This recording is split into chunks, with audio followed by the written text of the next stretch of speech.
और मेरे भाइयों, कैसे हो सब। स्वागत है तुम्हारा सोल लैंड की एक और नई धमाकेदार वीडियो में। उम्मीद है तुम सब एकदम बढ़िया और मजे में होगे। यार वीडियो शुरू करने से पहले एक बात कह दूं, अगर पिछला एपिसोड नहीं देखा है ना तो भाई पहले जाकर वो देख लो, वरना यहाँ कुछ पल्ले नहीं पड़ेगा। और अगर देख लिया है तो चलो फिर बिना टाइम फोड़े आज की कहानी शुरू करते हैं। तो दोस्तों, जैसा कि हमने लास्ट एपिसोड में देखा था, अपना यूहाओ सा और बाकी सबके साथ निकल पड़ता है सीधा व्हाइट टाइगर ड्यूक से मिलने। पर रास्ते में यूहाओ भाई सबको अपनी फेमस भुनी मछली खिलाने के लिए रुक जाता है। वहीं पर हमें ब्रदर सा और उसके सीनियर ब्रदर के बीच एक तगड़ा मुकाबला भी देखने को मिलता है। खैर, ये लोग पहुंच जाते हैं व्हाइट टाइगर ड्यूक के पास, जहां ड्यूक का बेटा यूहाओ के बारे में सारी जानकारी देता है और ये भी बताता है कि ये वही लड़का है जिसने स्पिरिट पगोड़ा बनाया था। ये सुनकर व्हाइट टाइगर ड्यूक यूहाओ से कहता है, मैंने तुम्हारे हुनर के बारे में बहुत सुना है, क्या तुम मुझे अपनी स्किल्स का एक छोटा सा नमूना दिखा सकते हो? और फिर क्या था, यूहाओ अपनी सोल अट्रैक्शन टेक्निक का इस्तेमाल करता है और उसे देखकर सबके सब दंग रह जाते हैं। और आगे मेरे दोस्तों, इस एपिसोड की शुरुआत में ही हम यूहाओ को देखते हैं जो व्हाइट टाइगर ड्यूक को बता रहा होता है कि अगर कोई टाइटल लेवल का डाओ मेरी मदद करे और मुझे 5000 मीटर ऊपर तक उड़ाकर ले जाए तो मैं उनके सोल गाइडिंग टूल्स को चकमा देकर अंदर घुस सकता हूँ। इतना ही नहीं,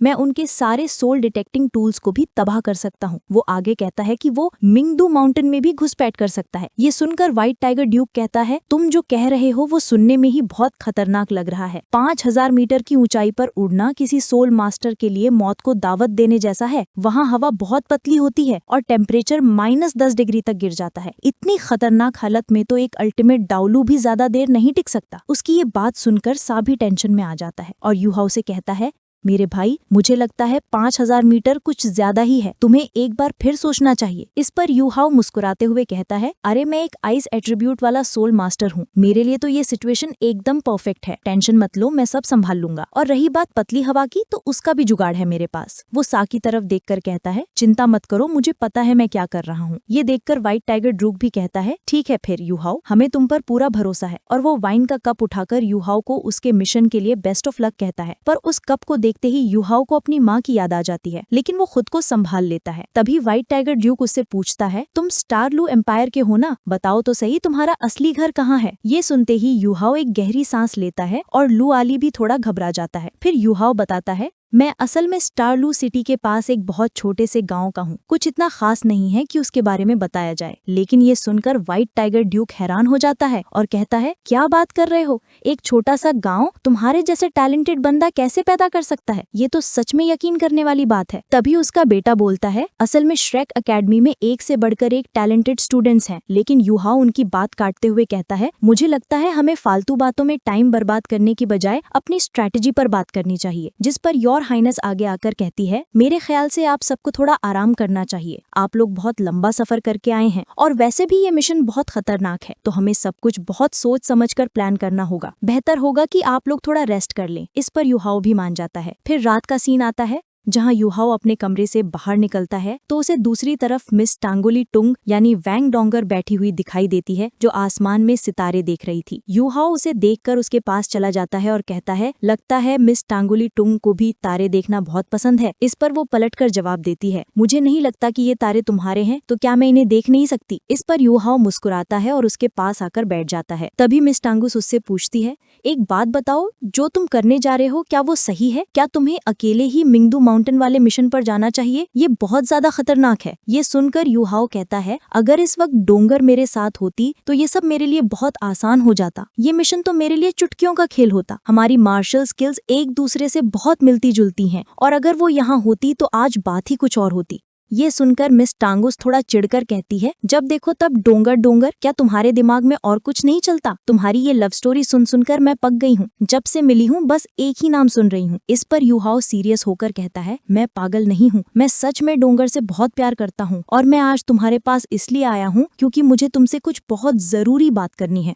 यूहाओ आगे बताता है, जब मैं तुमसे पहली बार मिला था तो मुझे लगा था कि हमारी सोल पावर आपस में मिल सकती है। ये सुनकर वो भी हैरान रह जाती है और पूछती है, आखिर तुम कहना क्या चाहते हो? यूहाओ सीधे सीधे कहता है, मुझे लगता है कि हम अपने मार्शल सोल को आपस में फ्यूज कर सकते हैं। क्या तुम कोशिश करना चाहोगे? बस एक बार के लिए। अगर हम कामयाब हो गए तो भविष्य में दुश्मनों के खिलाफ हमारी ताकत बहुत ज्यादा बढ़ जाएगी और 2 सेज मिलकर मार्शल सोल फ्यूजन स्किल का इस्तेमाल करें तो हमारी पावर इतनी बढ़ जाएगी कि मैं तुम्हें बता भी नहीं सकता। ये सुनकर मिस टांगुस मान जाती है और कहती है, मैं सिर्फ इसलिए मान रही हूँ क्योंकि तुमने मेरे लिए बहुत अच्छी भुनी हुई मछली बनाई थी, तो मेरी हाँ का कोई गलत मतलब मत निकालना। इसके बाद वो दोनों एक कैंप में चले जाते हैं। मिस टांगुस कहती है, ठीक है, यहीं से शुरू करते हैं, और वो अपने बटरफ्लाई विंग्स एक्टिवेट करके युहाओ की तरफ हाथ बढ़ाती है। युहाओ भी मुस्कुराते हुए उसका हाथ थाम लेता है। वो दोनों मार्शल सोल स्किल्स को फ्यूज करने की कोशिश शुरू करते हैं, लेकिन थोड़ी ही देर में एक झटका लगता है और दोनों दूर जा गिरते हैं। युहाओ हैरान होकर कहता है, शायद मुझसे कोई गलती हो गई, इसलिए हम कामयाब नहीं हुए। चलो एक बार फिर कोशिश करते हैं। वो लोग बार बार कोशिश करते हैं, लेकिन हर बार नाकाम रहते हैं। इतनी बार फेल होने के बाद युहाओ को एहसास होता है कि भले ही उसके सामने मिस डोंगर ही है, लेकिन अब उसमें वो वाली बात नहीं रही। युहाओ बहुत निराश हो जाता है। तभी मिस टांग उसके पास आकर कहती है, सोल फ्यूजन कोई बच्चों का खेल नहीं है, तुम्हें इतना निराश नहीं होना चाहिए। ये कोई आसान काम नहीं है जो हर कोई कर ले। वो उसके और करीब जाकर कहती है, अगर हमारे बीच कोई कनेक्शन होता तो क्या तुम्हें नहीं लगता कि यह मुझे भी महसूस होता? तुम्हें इतनी उम्मीदें नहीं लगानी चाहिए थी। लेकिन तभी वो देखती है कि युहाओ बहुत इमोशनल हो गया है। वो उससे बात करने की कोशिश करती है, लेकिन युहाओ बहुत दुखी आवाज में कहता है, मुझे माफ करना कि मैंने तुम्हें धोखा दिया, और ये कहकर वो वहाँ से चला जाता है। मिस टांगुस हैरान रह जाती है और मन में सोचती है, इसने अभी मुझसे ऐसे क्यों बात की? क्या सिर्फ इसलिए कि हमारे मार्शल सोल फ्यूज नहीं हो पाए, या कोई और बात है? पता नहीं क्यों मुझे लग रहा है कि वो बहुत दर्द में है और इस वजह से मेरा दिल भी दुख रहा है। इसके बाद सीन बदलता है और हम युहाओ को देखते हैं जो जंगल की तरफ दौड़ रहा था। वो बहुत इमोशनल था और बारिश में भीगते हुए रो रो कर कह रहा था कि डोंगर मैं तुम्हें बहुत याद करता हूँ, तुम मुझसे दूर क्यों चली गई? जिससे मैं बात करता हूँ वो मेरी डोंगर नहीं है, प्लीज वापस आ जाओ। और वो डोंगर के साथ अपनी पुरानी यादों में खो जाता है। उसे याद आता है कि डोंगर ने उससे कहा था, युहाओ मैं सच में तुम्हारी पत्नी बनना चाहती हूँ। ये याद करके युहाओ और भी ज्यादा टूट जाता है और पहाड़ की चोटी पर जाकर बारिश में रोते हुए चिल्लाता है कि डोंगर आखिर तुम हो कहाँ? अगली सुबह का सीन दिखाया जाता है। मिस टांगुटुंग तैयार होकर जैसे ही कमरे से बाहर निकलती है, उसे युहाओ दिखता है। उसे पिछली रात की घटना याद आ जाती है और उसे युहाओ की चिंता होने लगती है। वो मन में सोचती है, क्या मुझे उससे पूछना चाहिए कि वो कैसा है? वो युहाओ के पास जाकर उसका हालचाल पूछती है, लेकिन युहाओ उसे ठीक से जवाब नहीं देता और बिल्कुल अजनबी की तरह बात करके वहाँ से चला जाता है। ये देखकर मिस टांगुटुंग को बहुत अजीब लगता है और वो सोचती है, इसे हुआ क्या है? सिर्फ इसलिए कि हमारा मार्शल सोल फ्यूज नहीं हुआ, ये मेरे साथ इतना रूखा बर्ताव कर रहा है, पता नहीं ऐसा क्यों कर रहा है। तभी वहाँ नैन आ जाती है और युहाओ को इतना उदास देखकर मिस टांगुटुंग से पूछती है, एक बात बताओ, तुम दोनों के बीच ऐसा क्या हुआ कि सुबह सुबह इसका मुंह उतरा हुआ है? इस पर टांगुटुंग कहती है, अब मैं आपको क्या बताऊं? सोचिए, अगर किसी को पूरा यकीन हो कि सामने वाले के साथ उसकी मार्शल सोल स्किल्स फ्यूज कर सकती हैं और वो लोग कोशिश करें पर बार बार फेल हो जाएं, तो क्या इस वजह से किसी का दिमाग इतना खराब हो सकता है कि वो ठीक से बात करना ही छोड़ दे? मिस टांगुटुंग की गोलमोल बातें सुनकर नैन कहती है, तुम युहाओ की बात कर रही हो ना? तुम ये कह रही हो कि तुम्हारा और युहाओ का मार्शल सोल फ्यूजन नहीं हो पाया? वो हाँ में जवाब देती है। ये सुनकर नैन कहती है, अरे यार, ये तो बहुत बड़ी प्रॉब्लम हो गई। इसका मतलब तो ये हुआ कि हमारी सारी प्लानिंग बेकार हो गई, ऐसा नहीं होना चाहिए था। ये सुनकर टांगुटुंग कंफ्यूज हो जाती है और कहती है, सिस्टर नैन, पहेलियां बुझाना बंद करो, साफ साफ बताओ कि यहाँ चल क्या रहा है। इस पर नैन उससे माफी मांगती हुई कहती है, टांगुटुंग, हमें माफ करना कि युहाओ की वजह से तुम्हें इतनी परेशानी हुई। असल में ये मार्शल सोल फ्यूजन युहाओ के लिए बहुत बड़ी बात है। फिर वो उसे सब कुछ समझाते हुए कहती है कि जब युहाओ पहली बार श्रैक अकेडमी आया था तो उसकी मुलाकात अपने रूममेट वांग डोंग से हुई थी। दोनों में इतनी गहरी दोस्ती हो गई थी कि लगता ही नहीं था कि वो कभी अलग होंगे।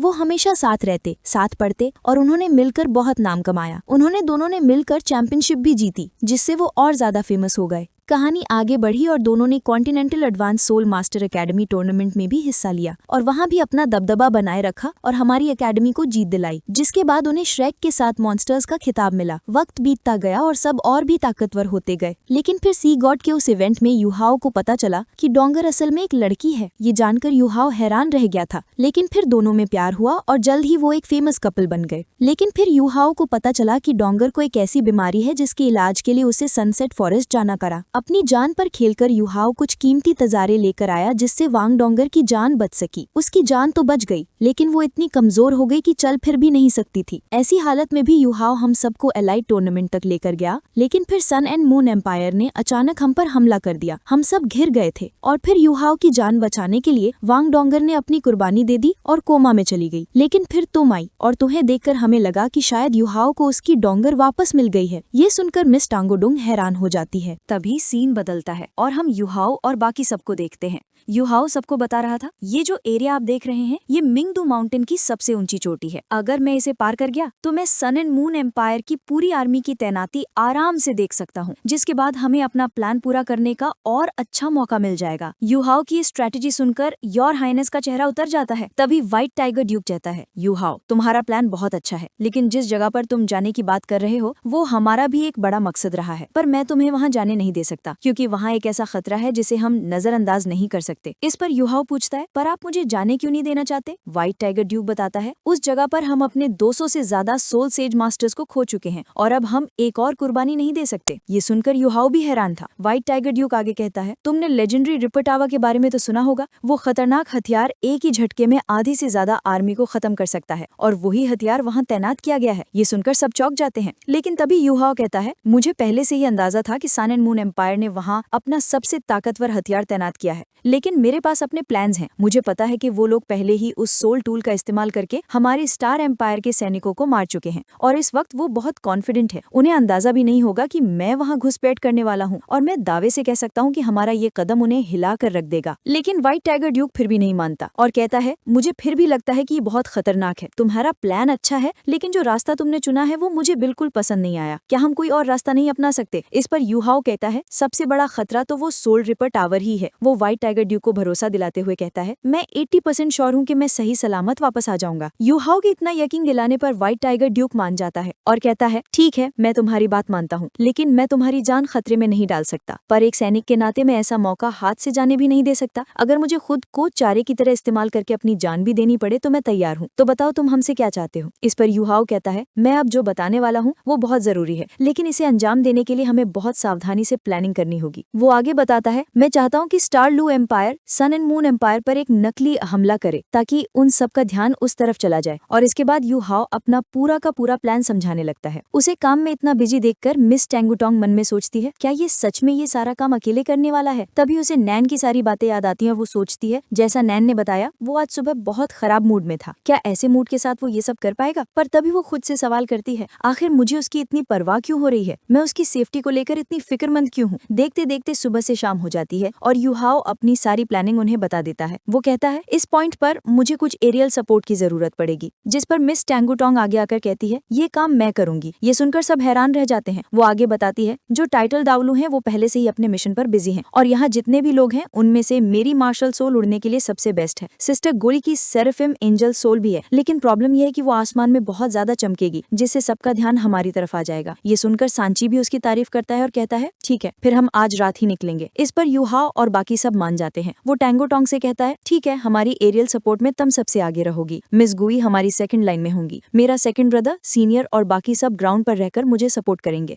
जिसके बाद युहाओ सबसे कहता है, सब लोग 1 घंटे का रेस्ट ले लो और तैयार हो जाओ। जैसे ही सूरज डूबेगा हम अपने मिशन के लिए निकल पड़ेंगे। थोड़ी देर बाद का सीन आता है, युहाओ मैदान में उतर जाता है और पीछे से मिस टेंगुटोंग भी उसे देखने आती है, लेकिन युहाओ पलटकर उसकी तरफ देखता भी नहीं है। ये देखकर मिस टेंगुटोंग मन में सोचती है, पता नहीं इस लड़की की आंखों में ऐसा कौन सा दर्द है जिसे ये छुपाने की कोशिश कर रहा है, लेकिन फिर भी वो दर्द मुझे अपने दिल तक महसूस हो रहा है। इसके बाद युहाओ आगे बढ़ जाता है और मिस टेंगुटोंग उसे देखती ही रह जाती है। रात होते ही जो लोग नकली हमला करने वाले थे वो सब सोल्जर्स तैयार थे। व्हाइट टाइगर ड्यूक भी इस मिशन के लिए बहुत एक्साइटेड था। नकली हमले का ऐलान हो जाता है और सब के सब मिंगदू माउंटेन रेंज की तरफ बढ़ना शुरू कर देते हैं। वहीं दूसरी तरफ युहाओ अपने साथियों के साथ आगे बढ़ रहा था। लूली को अपने भाई की बहुत चिंता हो रही थी, लेकिन वो उसे रोक नहीं सकता था। तभी युहाओ सबसे कहता है, ठीक है, अब मैं यहाँ से निकल रहा हूँ। कि तभी सांची से रहा नहीं जाता और वो युहाओ को रोककर गले लगा लेता है और कहता है, मेरे भाई, तुम्हें हर हाल में वापस आना होगा। मिस नैन और बाकी सब लोग भी युहाओ से कहते हैं, अपना खास ख्याल रखना। जिसके बाद युहाओ सबको अलविदा कहकर वहाँ से जाने लगता है। तभी लूली युहाओ से कहता है, मेरे भाई, तुम करना क्या चाहते हो? इतने बड़े हमले से तो सबको तुम्हारे बारे में पता चल जाएगा। इस पर युहाओ मुस्कुराते हुए कहता है, हाँ, आज मैं ये जो बड़ा सा शो करने वाला हूँ उसके जरिए मैं सन एंड मून एम्पायर की हर एक डिफेंसिव लाइन का पता लगा लूंगा। और मेरी बात याद रखना, जब मैं वापस आऊंगा तो बहुत जरूरी जानकारी लेकर ही आऊंगा। ये सुनकर लुल्ली कहता है, क्या तुम ये सब अकेले करोगे? ये बहुत खतरनाक है। जिस पर युहाओ कहता है, एक बात हमेशा याद रखना, इस दुनिया में कुछ भी नामुमकिन नहीं है। इसके बाद युहाओ आगे बढ़ जाता है और व्हाइट टाइगर ड्यूक उसके पास आकर कहता है, प्रिंसेस जिशी डाओलू और मैंने, हम तीनों ने मिलकर फैसला किया है कि तुम्हारी सेफ्टी के लिए मैं तुम्हें खुद ऊपर तक छोड़ने जाऊंगा। युहाओ मान जाता है और वो दोनों तेजी से ऊपर की तरफ उड़ने लगते हैं। उन्हें जाता देख टेंगो टॉम को यूहाओ की फिक्र होने लगती है। उसे पिछली रात का सीन याद आता है जब उसने यूहाओ को इतना टूटा हुआ महसूस किया था, और वो मन में कहती है उम्मीद है तुम्हें कुछ नहीं होगा। तो बस आज के लिए इतना ही दोस्तों। उम्मीद है तुम सबको आज की ये वीडियो काफी पसंद आई होगी। अगर हाँ तो वीडियो को लाइक ठोक देना, चैनल पे नए हो तो सब्सक्राइब कर लेना। तो मिलते हैं अगली वीडियो में, तब तक के लिए बाय बाय।